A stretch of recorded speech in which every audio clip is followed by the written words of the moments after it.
the basics of what we have. So we have pinch pots, coil pots, and slabs, right? We're going to kind of decide where we can go. And then you're going to come up with an idea. I just printed some stuff out, and then you're going to break that into the big pieces. So you have a head, which is going to be the pinch pot. I'm going to elongate it or make that into an oval. You have the shoulders, which could be a coil pot. It could be a pinch pot, and you can paddle it. I got lots of weird examples of stuff. This is kind of what we're just looking at. There's semi-human face, semi-alien face. You can pass that around. If you look at it, it's closed off. So it's hollow but closed off. And there's a hole in the bottom, just a tiny little hole. And that's what I'm talking about. You have to have a hole somewhere. We have some of our pinch pots like this, right? And I think we started making some of these in class during the demo. Now that it is leather hard, I can come in here and score and slip stuff onto that.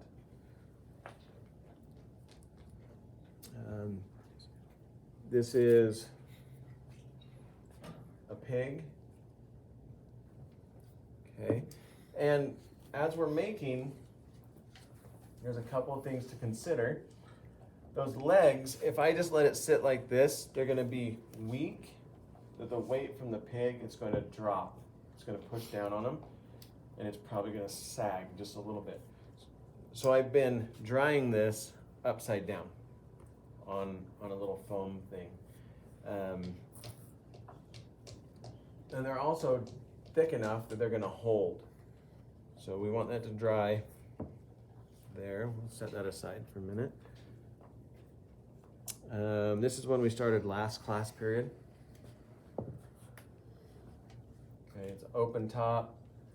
You could use that for soup or cereal. It's probably not big enough for cereal, but you could also put a plant in there or something like that. Or it can just sit up on yourself and look amazing. Set that over there. Other things we're working on. Oh, we started this. Okay, that's a pinch pot. Kind of looks like a snake to me. I don't know what I'm going to do with that yet. I haven't decided. So we're going to set that aside. And I started this yesterday. And again, there's a pinch pot. I paddled it into that shape. I was actually going to make an alien, and then somebody wanted me to demo how to make a nose, and so I did. And so it's now turning into this instead of an alien.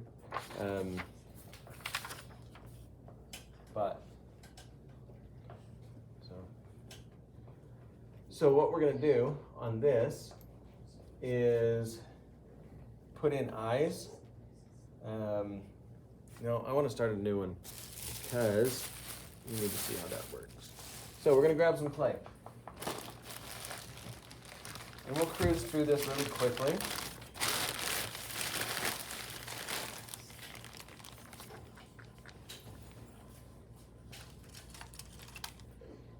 So if we go back to our beginning sculpture, we have, no, what did I say? If we go back to our beginning picture today, you had a body that was probably a slab, you had a coil, and then you had the head. We can do that same thing. I really think I want to make this alien, so we'll hurry and, no, we're not going to do that. Before I move on, when you show up on Wednesday's going to be our wheel throwing demo. What do you need to do before Wednesday? Watch your videos, right? Do that assignment.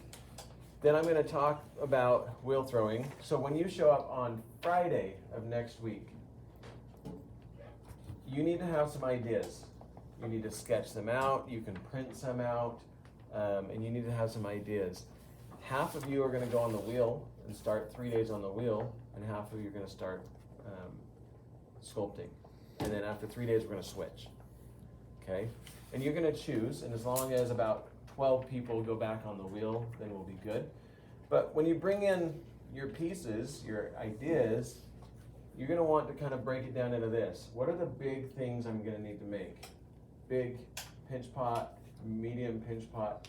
I can either paddle that snout out on that bear, or I could add another kind of pinch pot onto it.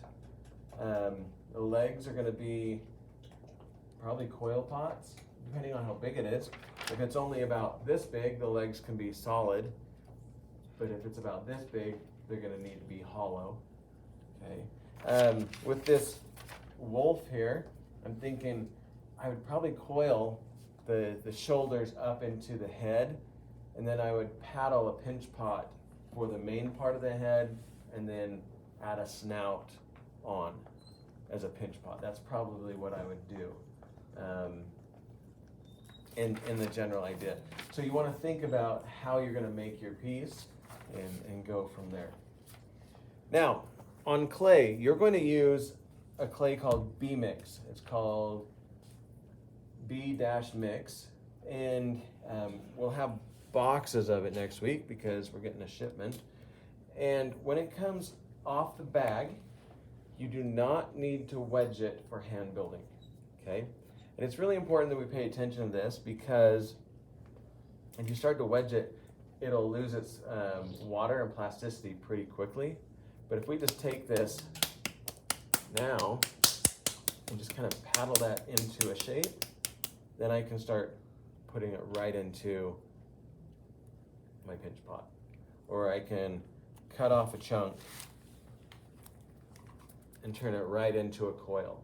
I don't need to wedge it. Now, if I have some pieces that are just sitting around, you're gonna need to wedge those up. Second thing is, make sure that you are covering up your clay. So the bags of clay need to be covered. While I'm talking, I'll do a pinch pot here. The bags need to be covered. Any clay that's just sitting out needs to be put away fairly quickly if you're not going to use it in the short term. You don't want lots of clay just sitting out and drying. So if I just set this aside over here and I don't touch it, it's just going to have to be recycled. But it's perfectly good clay, right? It's fine that we can recycle it, but it could go back in here and we can use it straight out of the bag. So as we're making our pinch pots, make sure that everything, well, all of these are thinner than, about as thin or thinner than your pinky. You don't want anything that has a lot of thickness to it. Okay, so we start there, and then we're going to just paddle this around. Everyone's going to have a different path on this. So if I envision this, and I think my eyes are going to go there, my nose is going to go there, my mouth's going to go there. Okay, so I could come in here and create a chin.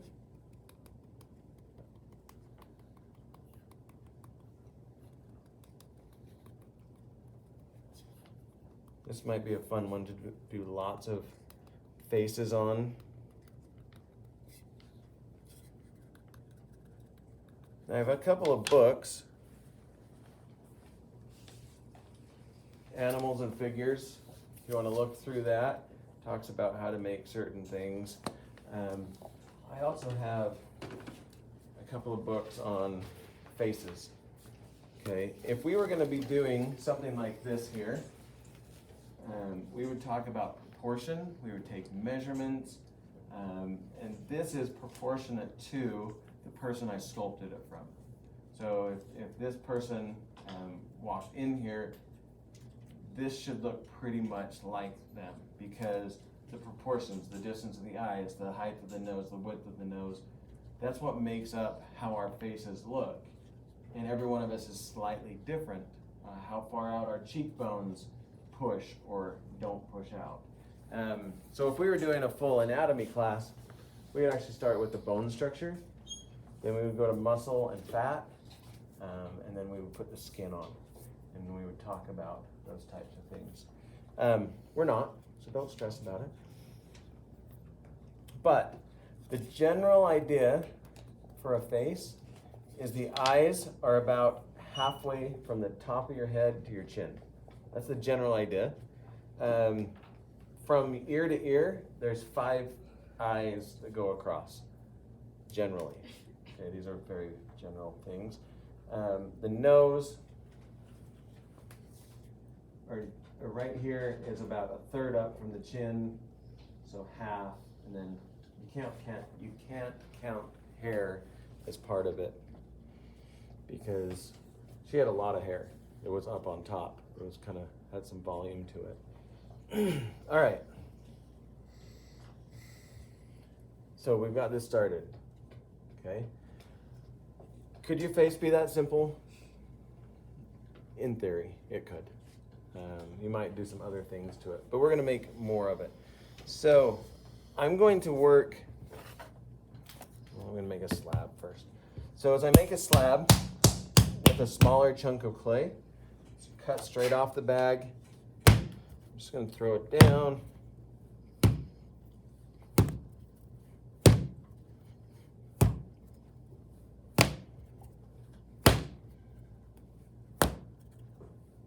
You could roll it out. Make sure you're always moving it from the wet spot. Now, help me with this. I'm going to make a face. What kind of options do I have for the top or the bottom of this?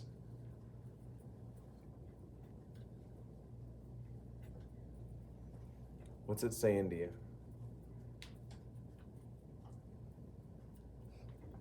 What's below a head? Body. A neck, shoulders, body, right? So I could create a very tall cylinder and create a body. What can go on top?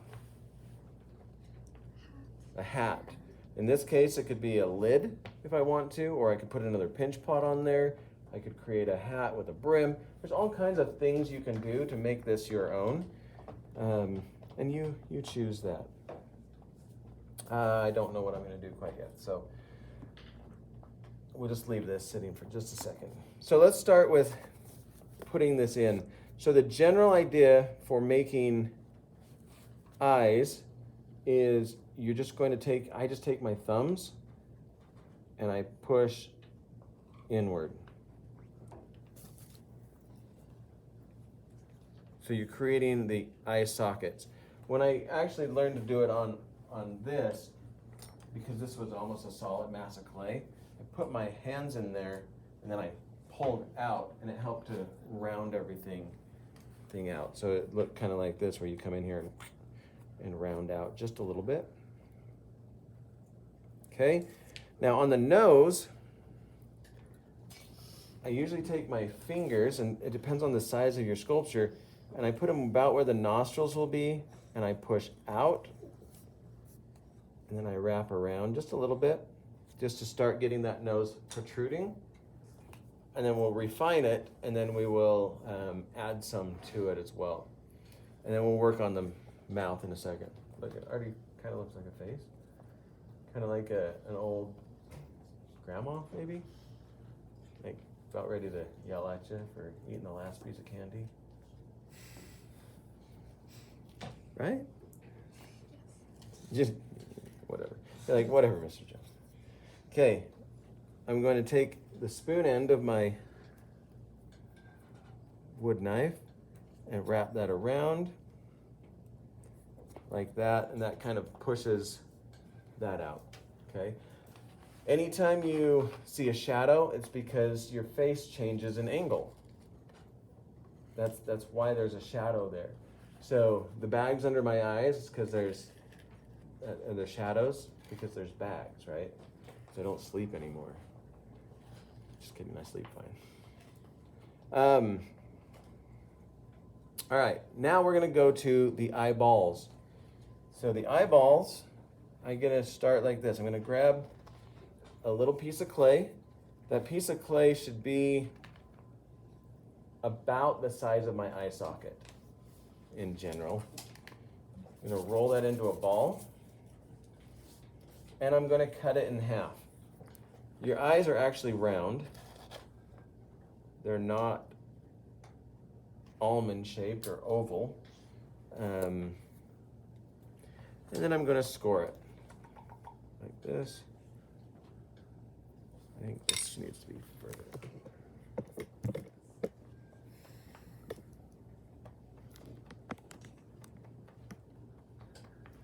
So we score it, and we're gonna score inside the eye sockets. Like this.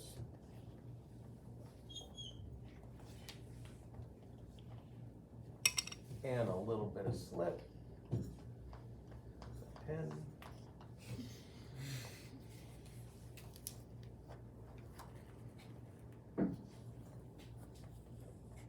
Anyone ever see Mr. Gillespie on his one wheel? He just went flying past. Yeah. Has anyone ever ridden a one wheel? They're kind of fun. Yeah. They're kind of I fun. tried to do what's it called? I tried to like jump up and like do a 180 and then land back on it. And it was very bad. I can see that. All right, so we got our eyes in there, right? And they should be out just enough. You don't want them to be flat. You can also come and push them. Now, for your lids, this is a very basic way of doing lids, and everyone's going to be slightly different. You're going to cut here, and the bottom lid is basically a half moon. Okay, and I'm gonna check to make sure that's about right. You don't want it to be too much. Okay, and then we're gonna cut another one of those. So basically a half moon. Remember, it's clay, so it's not perfect. We can squish it and move it or add more later. The top lid, anyone want to guess what the top lid is? Basically a half moon, just a little bigger. So we're going to come in here. That might be too tall.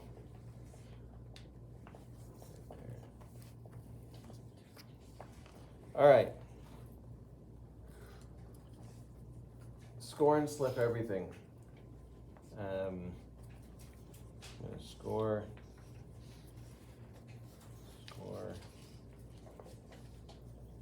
and then where it's going to touch, I'm going to score. What I don't do is score the eyeballs. I want this to look like it's on top of the eyeball and not completely attached to the eyeball, because it's not attached to your eyeball. So we're going to come in here. It's going to go over the bottom. And this depends on what expression you're using. It's going to go over the bottom of your eyeball just a little bit. And you're going to work that into place there.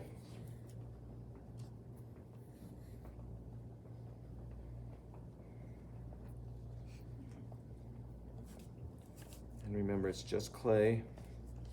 If you put too much on, take it off. If you didn't put enough on, add some more. We can also come in with any number of tools and fix it later. Okay, you see how there's that? Because most of us right below, depending on how tired or how old we are, the younger we are, the less puffy that is. Okay, or for some of you, if you pulled an all-nighter a couple nights ago, you're still tired from it. You're still suffering the consequences of your actions. Okay, we're gonna do the top.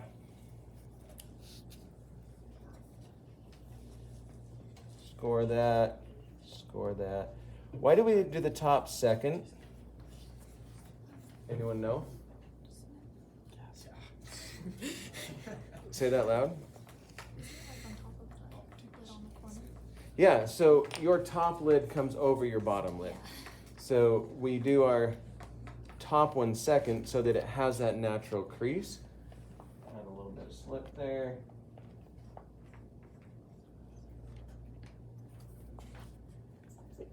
And then I'm going to take my half moon and I'm gonna bend it just a little bit, like that. So it's, I don't know what that looks like, fortune cookie maybe? Kind of like an orange. Okay, do you see how that's on there? And then I'm going to push it and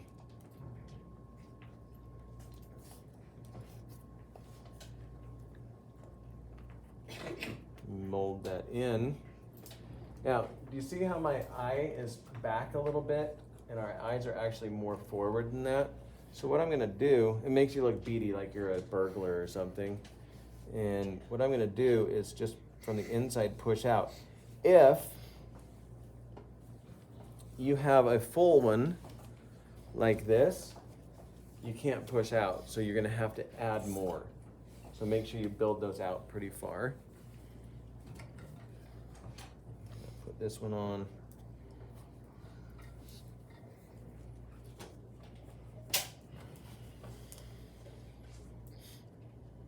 It should cover up your eyes just a little bit.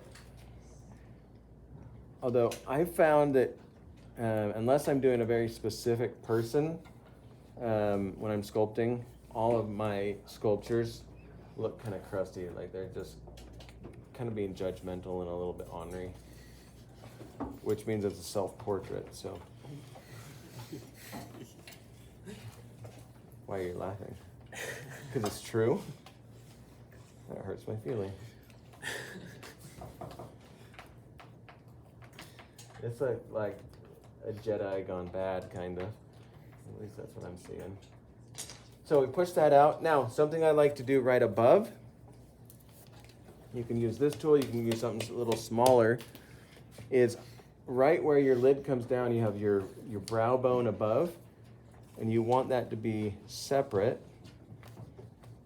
I'm really lucky that I have good brow bones because I don't have eyebrows. And otherwise I would look weirder than I normally do.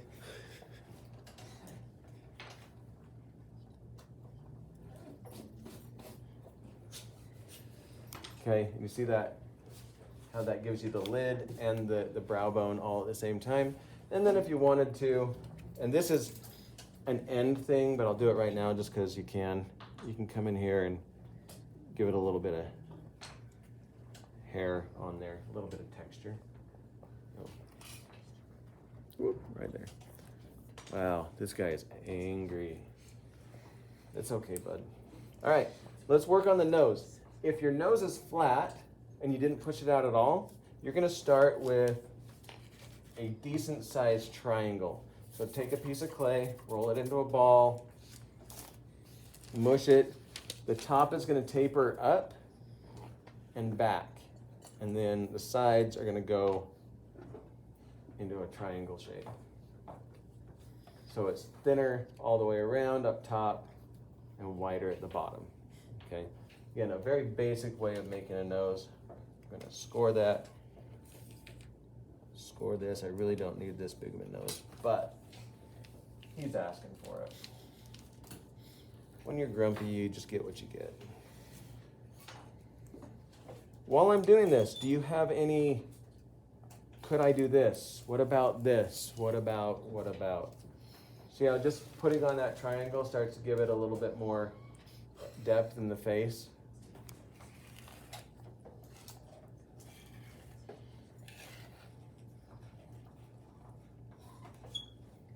Okay. One of the problems with putting just a triangle on is our noses aren't triangles. They actually come out, right? We have where our nostrils are. So we have two ways of fixing that. And what I like to do, I like to take two little chunks of clay.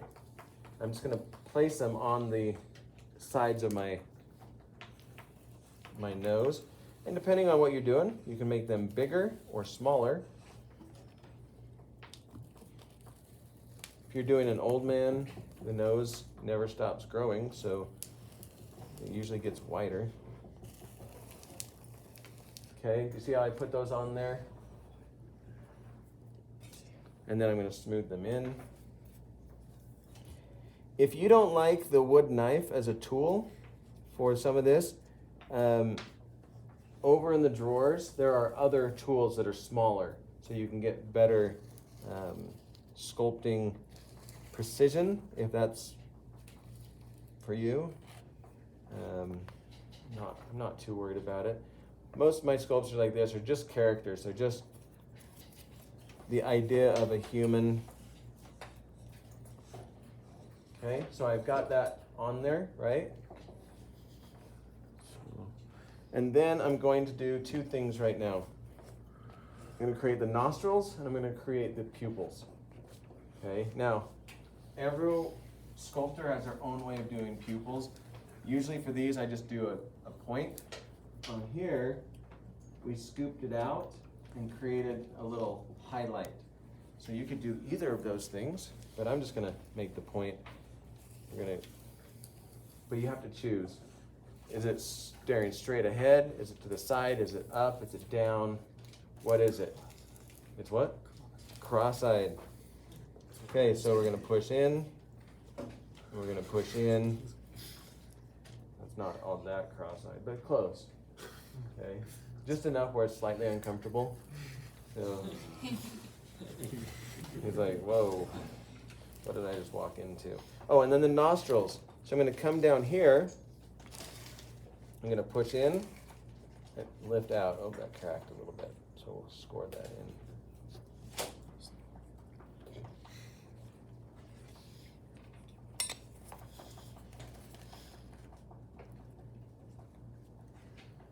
So we talked a minute ago about you should have a general idea of how long something's going to take you with the experience that you've had so far. It's not going to be a perfect idea, but a general idea. You should also have a general idea on what stage your clay's at and what you can do with it. So if you show up and you've been sculpting and you still need to add a mouth or something, and you show up and it is a hard leather hard, you've done something wrong, right? Something's not correct, and you're gonna have to fix that problem, whatever it is. So, you see the face? Okay, there's all kinds of things we can do with a mouth. A basic mouth, though, I'm gonna turn him upside down. A very basic mouth looks like this. You're going to take, for the bottom, I like to take, and it can be a slab or it can be a coil flattened out. And the bottom is going to be basically a smile. Okay, so again, another half moon orange slice. The top for a general mouth, that's probably a little bit big, a little thinner. We're going to take it, we're going to push down in the middle, and we're going to create an M. Okay, it's a really simple way of getting a mouth on. There are other ways of doing this. Well, that's a big old mouth for this guy, so we're going to cut that down just a little bit. Anyone ever had an adult tell you that? You got a big mouth on you, kid. No? Maybe that's an old. Usually, when I disprove their argument with effects and logic, and then I get told, like, I'm just respect me. I like that card.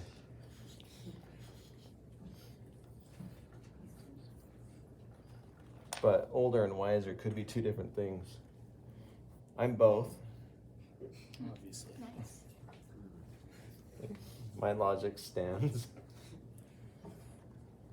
That's still too big for this, so we're gonna thin it out a little bit.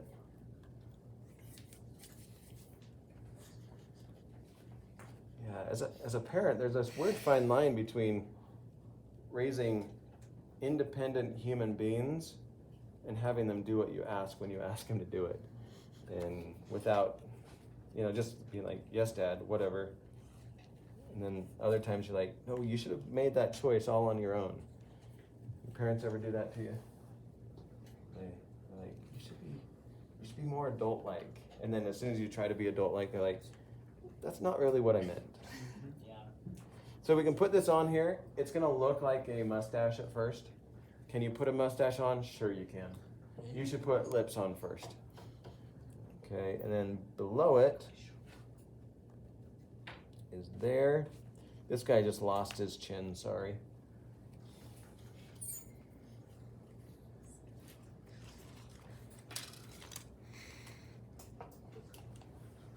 Time we got.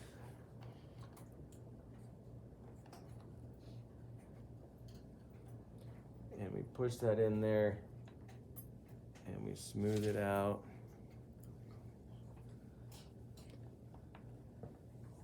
Smooth this down. If I needed a chin on this, I could add one on.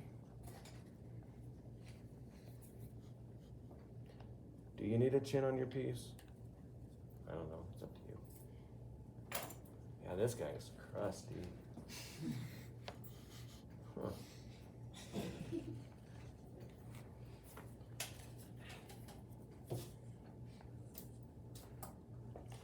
I wonder if it's like Toy Story in here. When we all go home, all these like heads come to life, Can you start talking? and this guy's like, "Can you see what they did to me?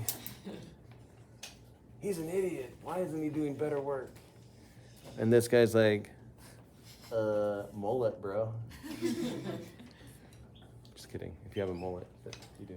It's all good. I only make fun of cool things. I can put my hair down. I'll stop talking.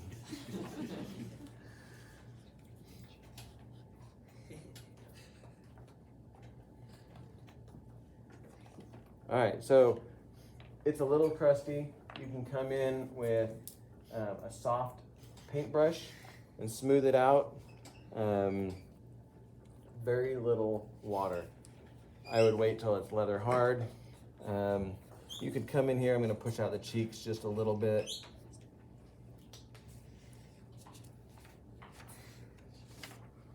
Okay, let's put a, I don't know, want to do a hat or a stand? A neck or a hat? Hat. Okay, so let's make a Fedora. Make a fedora. Can you make a fedora? No. I'm sure we could find a pattern for a fedora and make it, but let's just go with a good old top hat because they're easy.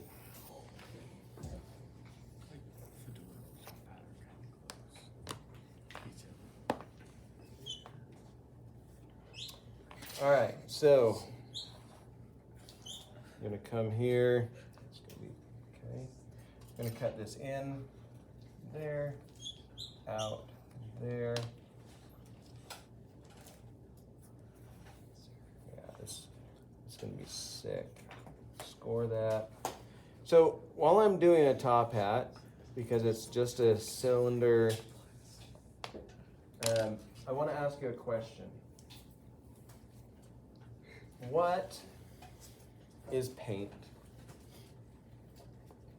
This is not a philosophical, existential question. Pigment. It's pigment and what? And water? Some. So it's pigment and a binder. That's all paint is. You have a pigment, whatever it is, and a binder. What kind of binders do we have? 3-ring binder. Yes, we do. Water was already said. I'm just gonna freehand a circle. Oil paint is another. Acrylic paint. What? Finger paint, which would probably be like a tempera. It could be a water. You have house paint, which is latex. So you have paint. Oh, that should be bigger. Whatever, it'll be fine. You have paint, and let's say it's red. You put it on, it's kind of pink. If you put on another coat, what does it do? Get dark. It goes darker, right? If you have a red, you put it on and you put on a blue, usually what happens? It turns a different color, correct? Okay, paint is a visual thing. So you're looking at it, the color that you see in the can, sometimes will dry a little bit darker or lighter, but mostly it's what it is, correct? Okay.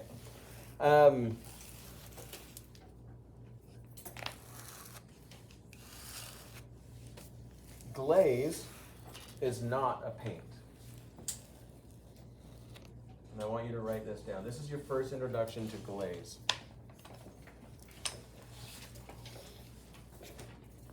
My definition of a glaze is this, and it's a working definition. It is not the definition you would get if you looked it up online. It is materials mixed together,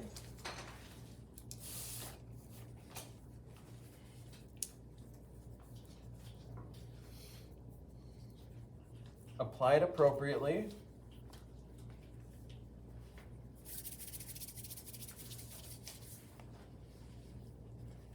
fired to a specific temperature,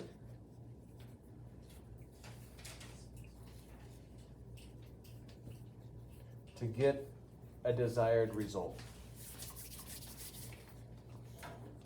Materials mixed together, applied appropriately, fired to a specific temperature to get a desired result.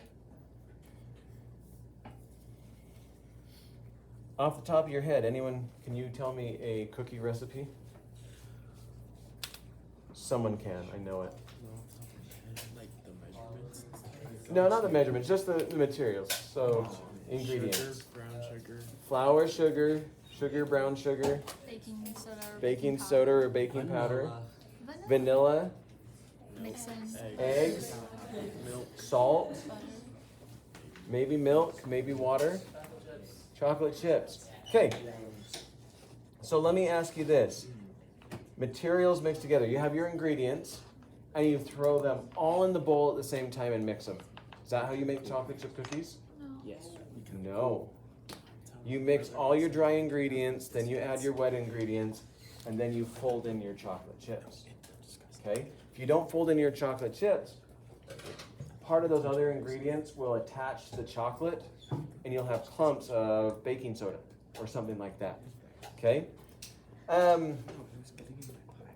If you make the cookies and it says to put in a tablespoon size glob on the sheet, and you put a 3 tablespoon size glob, what's going to happen? It's not gonna cook all the way.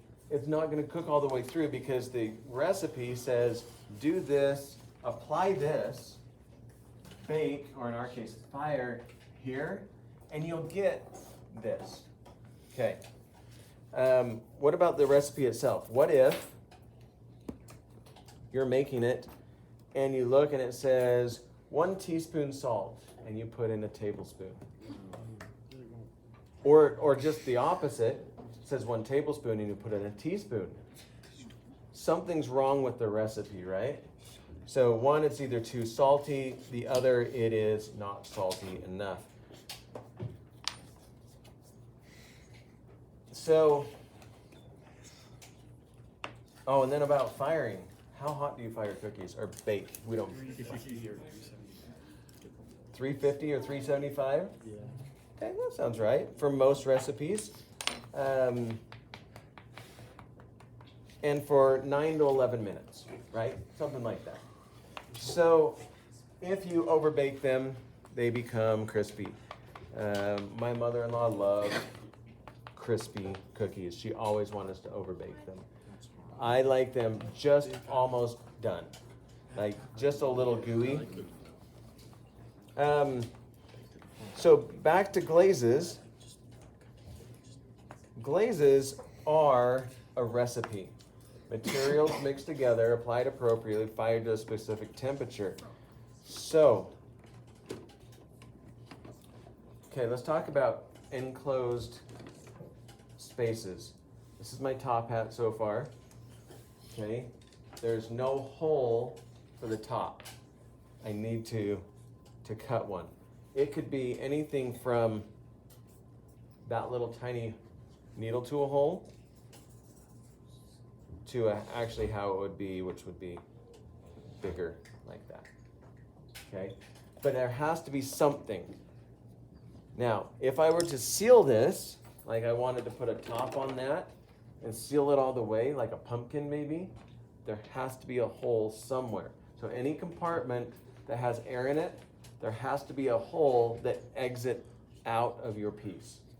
Okay, so let's pretend this is a pumpkin, and I seal this, I'd have to put a hole in the bottom, or a hole in the top, or a hole in the side, or the best place to put a hole is in the nose.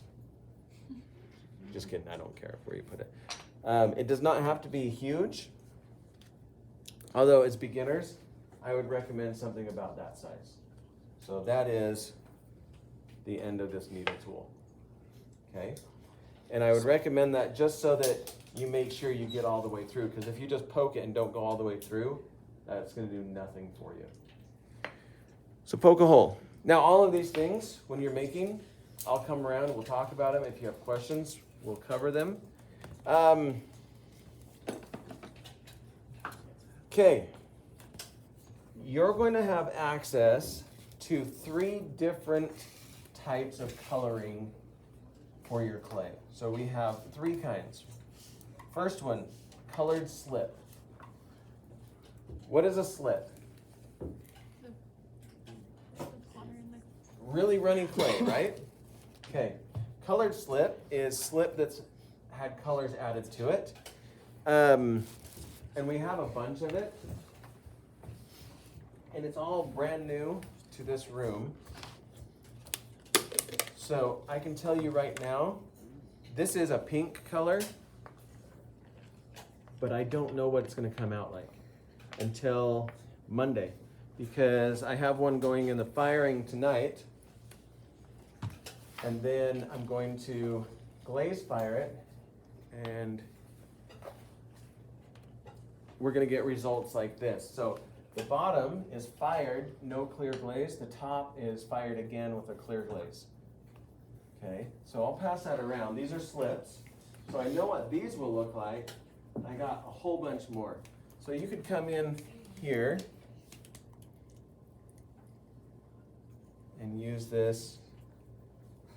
And whatever color this is, that's the color the hat's gonna be. Hopefully it's nice.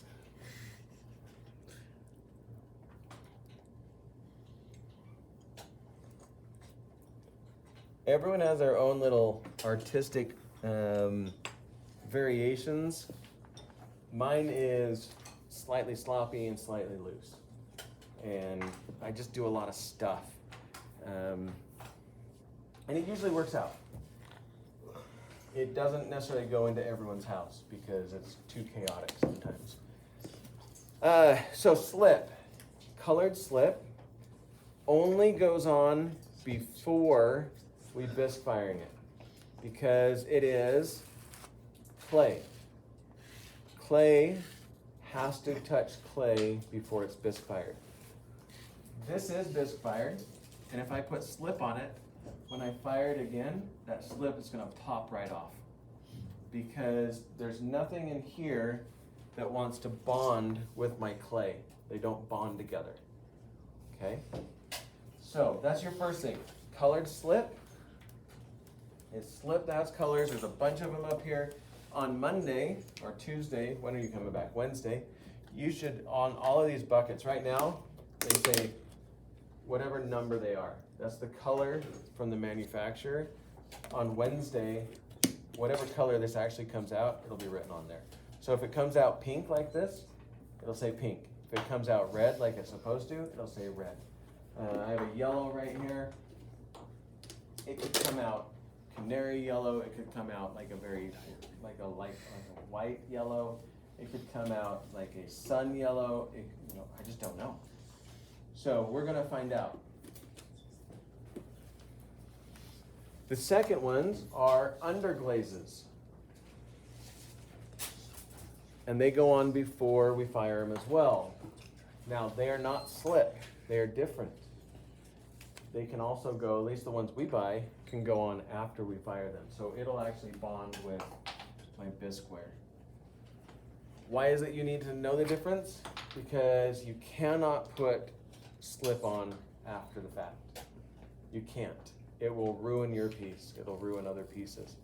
So I want you to look real quick. You see the dot and that color, are they the same? Okay, so what is my definition of a glaze? Materials mixed together, applied appropriately to get a specific type. Remember, throwing needle tools is a big no. Okay, materials mixed together, applied appropriately, fired to a specific temperature to get the desired results. So I walk over here, back in this back area. You see all the little containers that look like this?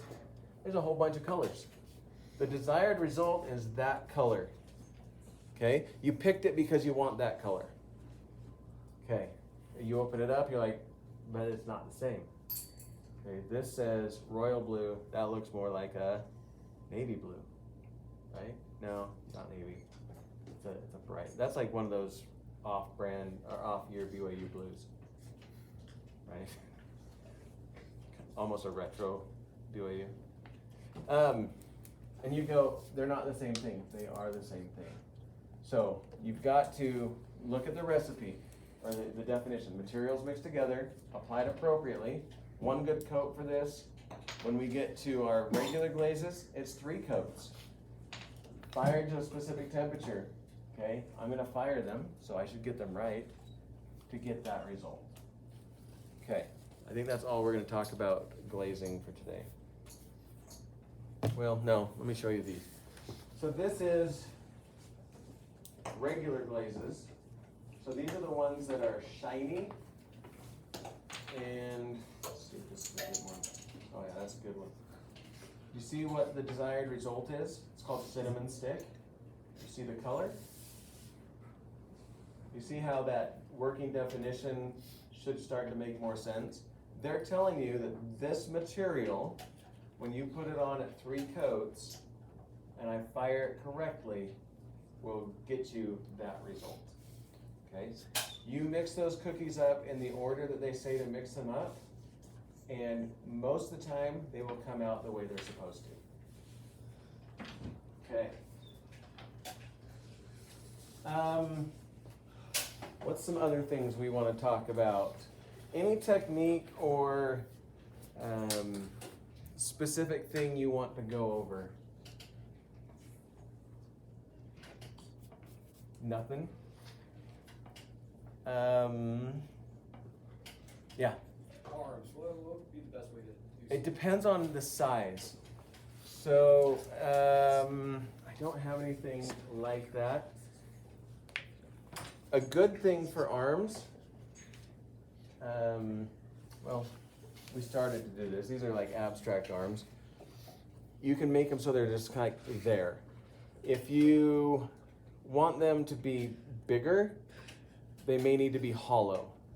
But you can go about as thick as your pinky, maybe a little thicker, solid, and it should be okay. So if you wanted them to be like cross-armed or something.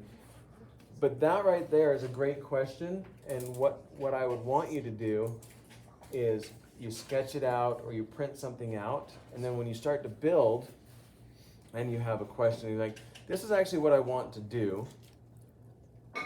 What building techniques are going to be best for it? And we can talk about that. Because kind of like when we talked about this. If this bear is about this size, I could probably make those legs solid.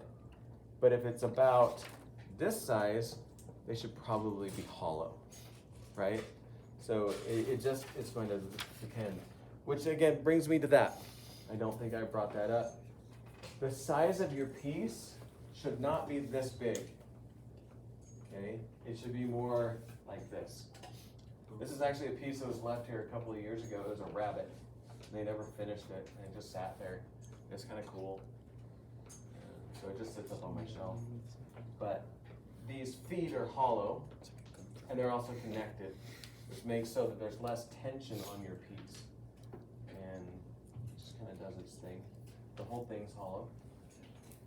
Did they make that out of a coil pot? No, that's a pinch pot, and then the bottom, I'm gonna guess what they did on the bottom. I'm just guessing that they formed the feet and then they hollowed out where the legs are and stuck them together. Because the feet are thin enough, they don't necessarily have to be hollow. Yeah. Yeah, these are good sizes. Someone brought up, what's his name from Monsters Inc., Mike, and those skinny legs. Those are going to be problems because I kind of drew it up here, I think. The skinny legs are going to have a lot of tension on them as they go out. But there are ways you can fix that. So let's say this is Mike and you want to have legs. Maybe build a chair that Mike sits on so that the chair is there, the legs dangle over or something like that, okay? There's lots of options that you have. Any other questions? Nothing? Yeah. Is project still having to have the requirement of all three? 2. Just Oh, two? great question. Yeah, if I didn't cover that. Out of the 3 things you've learned, 2. You have to do 2. Which is why this is a pinch pot and a slab, right?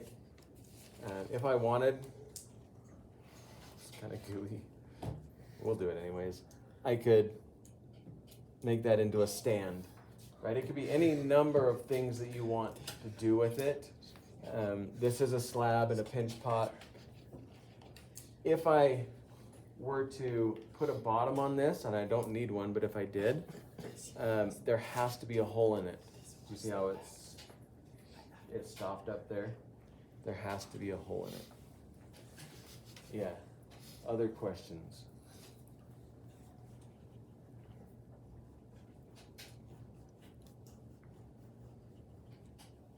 Nothing?